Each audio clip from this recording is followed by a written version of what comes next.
What kind of locations will we see in Starfield? In this video, I will give a brief overview on locations in BGS games, how they are usually designed, and use that along with all of the relative information given on Starfield so far to summarize different types of locations we may get to explore in Starfield.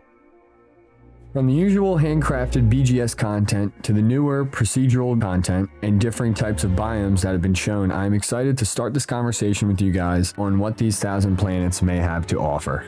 So with Starfield being the next big IP/open world RPG from BGS, one of the big things fans, including myself, are excited to do is explore. Exploring in BGS games is one of the pillars of what makes these games fun and interesting. They are known for making giant, beautiful open worlds filled to the brim with interesting places, people to meet, and things to do. Searching every nook and cranny feels so rewarding because the more you look, the more you find. That may seem redundant, but it is almost overwhelmingly true. These different locations littered across the various game maps are usually extremely fleshed out with environmental storytelling. The level designers meticulously place items in their levels to give clues into what happened in that particular area. Using any item in the game, including but not limited to notes, books, weapons, loot, furniture, corpses, and blood. These items are often creatively placed to form some type of crime scene us players can look at and deduce what might have occurred sometime before we arrive. This environmental storytelling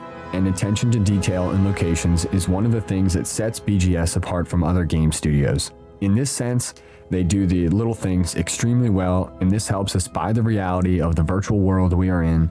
So when something insane happens, like a dragon lands or Deathclaw comes out of the wasteland, we react like someone in that world might. Now, will their attention to detailed locations transfer to a game with 1,000+ different celestial objects we'll be able to land on? Well, for one, there will be plenty of handcrafted locations. There's more handcrafted content in Starfield than any BGS game to date. Some of this is going to be in the form of cities. These cities will be filled with plenty of places to explore, loaded with interesting things to do, people to speak and trade with, some even giving side quests and faction quest lines. 3 out of 4 major cities have been confirmed so far, with the first one of these being New Atlantis. New Atlantis is the capital of the United Colonies, the largest political and military faction in the game. The city is said to be a true melting pot of human culture. Bethesda says that in a lot of ways, New Atlantis is their idea of what our own future holds. In New Atlantis, you can join the UC in their journey to destroy the Crimson Fleet. It's also where we meet Constellation, the last group of space explorers we joined during the main quest. Lastly, it is the biggest city BGS has ever made. I wonder how large the city actually is. Is it bigger than Boston in Fallout 4, or does that mean it's just bigger than Diamond City? Something interesting to think about while looking at the starport here. The second confirmed major city is Aquila, home and capital of the Free Star Collective, a loose confederation of 3 different star systems I'm sure we'll be able to visit with smaller settlements of their own. Aquila is home to all types of people who all believe in one thing: the sanctity of personal freedom and individuality. Come here to live out your space western fantasy on the frontier.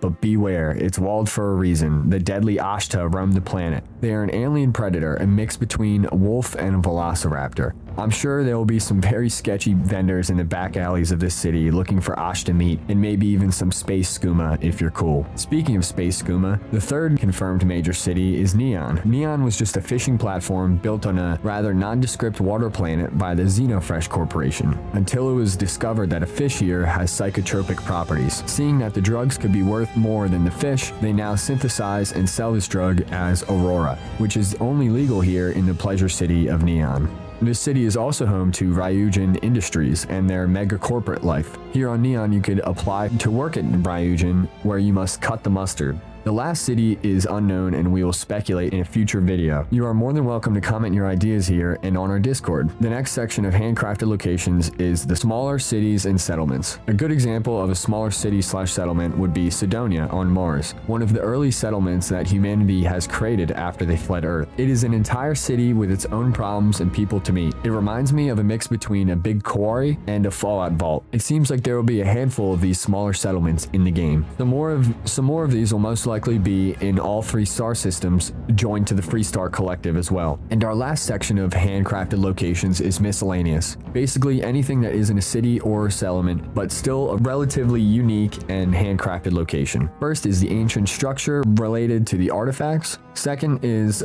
certain downed ships. We saw an example of this in the Settled Systems video.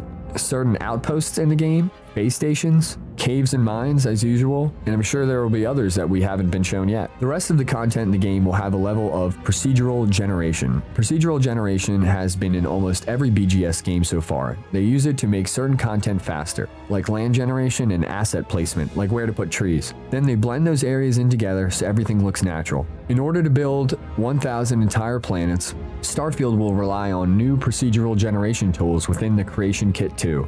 One being its new tile wrapping feature, where Bethesda can procedurally generate the topography of the planet in tiles, as they have done in previous games, and then wrap these tiles around each planet, blend them together, and finally add the handcrafted content where it is needed, like the major cities and other notable places. So far, the world building looks great and the biomes we have seen look awesome. There will seemingly be every type of biome in Starfield, from frozen ice balls to forests with alien dinosaurs. We see a nice handful in the gameplay reveal. My favorite might have to be this crystal covered area. I'm very curious to see what it is. Let me know what biome/planet excites you guys the most. We haven't seen any underwater exploration yet. Odds are that there are rovers and maybe even boats that we could ride/fish off of in the game, but who knows, I don't think we will be able to explore underwater alien coral in a submarine. The game's focus seems to be on ground and in space.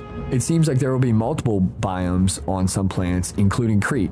If you look at the survey meter, it is 2/3 of the way complete, with half of this current biome already scanned, meaning there must be at least one other biome on the planet holding that remaining 16.6 repeating % of the planet's resources, flora, fauna that have been scanned. Another new addition to Starfield is the upgrade to the random encounter system. Now, instead of a person/group randomly spawning in and walking up to you with a crazy situation, Starfield is going to generate whole locations with quests and generate dungeons to visit in those quests. Bethesda usually tries to design world-building assets like walls and rocks so that they could be used as many ways as possible. They design buildings and dungeons in rearrangeable pieces, so they piece back together in many different ways. This is actually how a single person built every single dungeon in Oblivion. In this same vein, it seems like they are going to be generating and spawning in buildings and dungeons in as random encounters. I imagine the buildings and dungeons will be generated with the same Lego structure, and each will be put together differently, making them seem unique as you come across more and more of them throughout your entire playthrough. That about wraps it up for this one, guys. As always, I thank you guys so much for the support. I love making these videos and I love interacting with you guys. We will have more Starfield and gaming content coming soon. Feel free to comment anything you like, whether it's a question, concern, or helpful criticism. I'm all for it. Also, feel free to join our Discord community. We also stream on Twitch a couple times a week. I'll put the link for everything below if you guys got this far. I really appreciate you and hope to see you guys next time. Thank you. Later.